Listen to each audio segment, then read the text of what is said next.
The sting operation news, सत्याचे दुसरे नाव, अन्यायावर लेखणीचा घाव।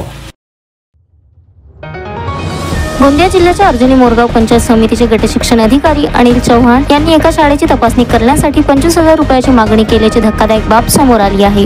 तर संबंधित संस्था चालकाने तडजोडी अंती 20,000 रुपये देण्याचे ठरवले। मात्र 20,000 रुपयाऐवजी 5,000 रुपये एका बंद लिफाफ्यात दिल्याने साहेबांना लिफाफ्याचं वजन हलकं वाटल्याने गटशिक्षण अधिकारी साहेबांनी बंद लिफाफा थेट जमिनीवर आपटला आणि रक्कम वाढवून देणार असाल तरच काम होईल अशी तंबी संस्था चालकाला दिली। तर संस्था चालकाने देखील या घटनेचा व्हिडिओ तयार करीत सोशल मीडियावर व्हायरल केला आहे। हा व्हिडिओ थेट शिक्षण राज्यमंत्री दादा भुसे हे गोंदिया जिल्ह्यात शिक्षण विभागाचा आढावा घेण्यासाठी आले असता त्यांना याबद्दल विचारले असता तो व्हिडिओ मला द्या, त्या संदर्भात चौकशी करून योग्य ती कारवाई केली जाईल असा विश्वास मंत्री महोदयांनी माध्यमांसोबत बोलताना दिला आहे। आपल्या गोंदिया जिल्ह्यात शिक्षण विभागाचा एक कारभार चव्हाट्यावर आला, त्याच्यामध्ये गट शिक्षण अधिकारी एका संस्था चालकाकडून 20,000 रुपयाची मागणी करतात, 5,000 रुपये ते देत आहेत। असं जर कोण करत असेल